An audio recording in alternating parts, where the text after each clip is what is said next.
नमस्कार दोस्तों, आपका अपने चैनल मनोज गुप्ता एकेडमी में आपका स्वागत है। दोस्तों, आज हम कक्षा 9वीं के भूगोल पाठ 11 यातायात और संचार माध्यम इस पाठ का स्वाध्याय अर्थात प्रश्न उत्तर करने वाले हैं।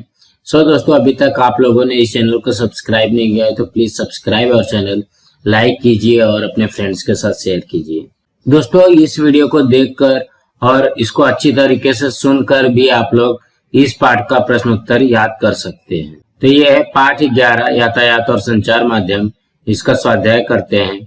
प्रश्न 1 में क्या दिया गया, अंतर स्पष्ट कीजिए। रेल मार्ग तथा सड़क मार्ग, रेल मार्ग और सड़क मार्ग पर अंतर स्पष्ट करना है। तो इसके उत्तर में आएगा पहला, रेल मार्ग सड़क मार्ग की तुलना में अधिक तीव्र गति का यातायात मार्ग है। और इसमें आएगा सड़क मार्ग में, सड़क मार्ग रेल मार्ग की तुलना में कम तीव्र गति का यातायात मार्ग है। दूसरे पॉइंट में आएगा, रेल मार्ग का जाल सड़क मार्ग के जाल की तुलना में कम घना है। और इसके दूसरे पॉइंट में आएगा, सड़क मार्ग का जाल रेल मार्ग के जाल की तुलना में अधिक घना है। फिर से रेल मार्ग में तीसरे पॉइंट में आएगा, रेल मार्ग पर यातायात गतिरोध की समस्या नहीं पाई जाती। और सड़क मार्ग के तीसरे पॉइंट में आएगा, सड़क मार्ग पर यातायात गतिरोध की समस्या पाई जाती है।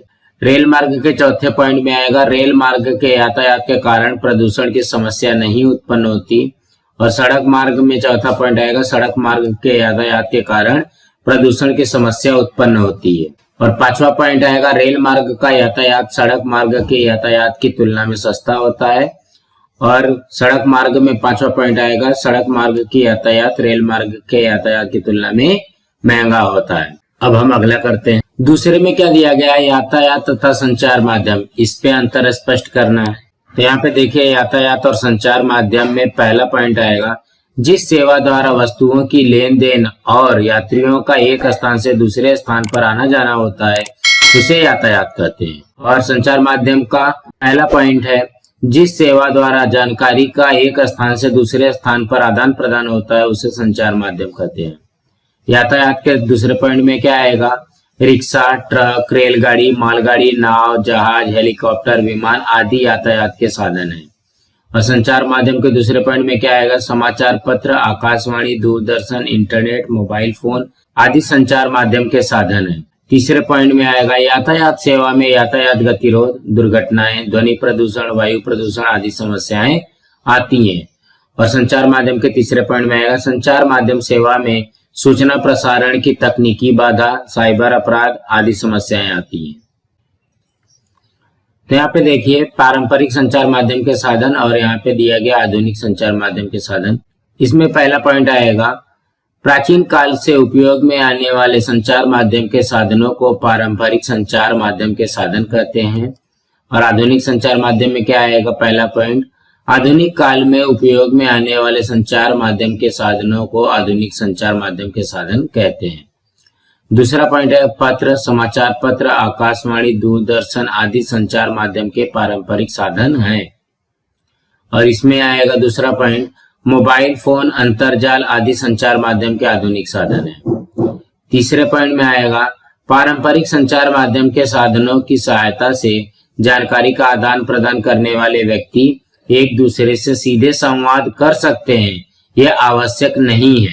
तीसरे में क्या आएगा, आधुनिक संचार माध्यम में, आधुनिक संचार माध्यम के साधनों की सहायता से जानकारी का आदान प्रदान करने वाले व्यक्ति एक दूसरे से सीधे संवाद कर सकते हैं। अब हम अगला प्रश्न करते हैं।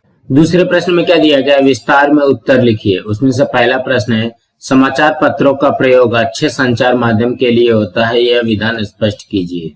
इसके उत्तर में आएगा पहला, समाचार पत्रों में शैक्षिक, सांस्कृतिक, सामाजिक, राजनीतिक, आर्थिक तथा जलवायु संबंधी समाचार और ताजा घटनाओं की जानकारी छापी जाती है।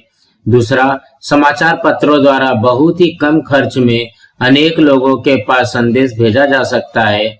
इस प्रकार समाचार पत्रों का उपयोग संचार माध्यम के रूप में होता है। अब हम अगला करते हैं।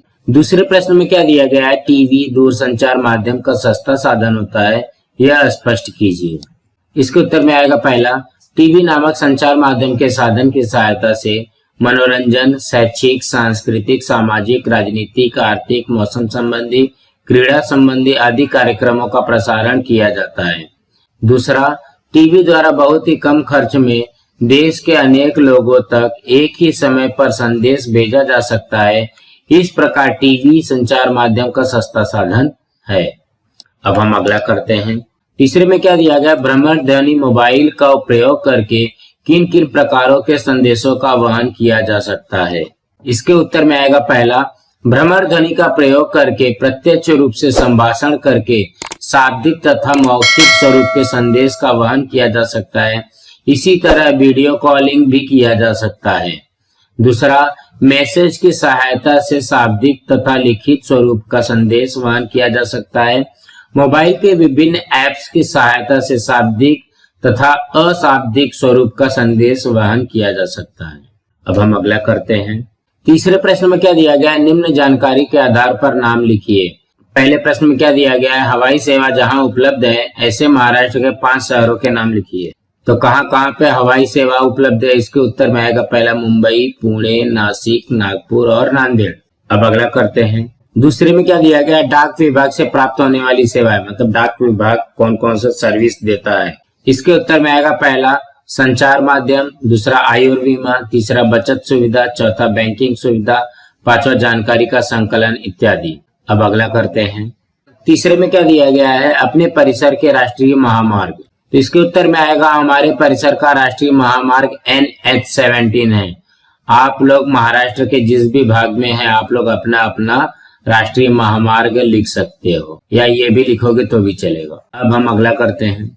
चौथे में क्या दिया गया है, महाराष्ट्र के सागरीय किनारों के बंदरगाह। इसके उत्तर में आएगा पहला डहाणू, वसई, मुंबई, घारापुरी, श्रीवर्धन, हरणे, जयगढ़, रत्नागिरी, मालवण, वेंगुर्ले इत्यादि।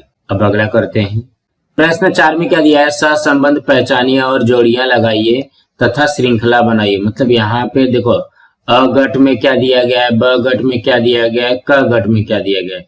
इसमें से हमको जोड़ियां मिलाना। जैसे डाक सेवा है, डाक सेवा पे इस पे क्या हो सकता है, संदेश वहन की परंपरागत पद्धति, और यहाँ पे डाक सेवा से रिलेटेड क्या आएगा, स्पीड पोस्ट। इसके उत्तर में क्या आ जाएगा, पहले डाक सेवा, संदेश वहन की परंपरागत पद्धति और स्पीड पोस्ट। फिर शिवनेरी क्या चीज होती है, ये बस का नाम है, ये सड़क मार्ग पे आती है और ये आरामदायी सफर है। फिर इंटरनेट जो है वो संगणक जोड़ के वैश्विक जाल है और जानकारी आदान प्रदान करता है। और रोरो मार्ग जो है वो रेल मार्ग में भी आता है और ईंधन, समय और श्रम की बचत होती है। सो दोस्तों, आज हमारा यहाँ पे पाठ 11 यातायात और संचार माध्यम, इस पाठ का स्वाध्याय अर्थात प्रश्न उत्तर कंप्लीट हुआ। आप लोगों को ये वीडियो कैसा लगा आप लोग कमेंट बॉक्स पे जरूर लिख करके बताइए। आप लोगों को ये वीडियो पसंद आई होगी तो आप लोग इस वीडियो को लाइक कीजिए, अपने फ्रेंड्स के साथ शेयर कीजिए ताकि उनको भी प्रश्न उत्तर मिल सके, और इस चैनल को सब्सक्राइब कीजिए। नमस्कार दोस्तों।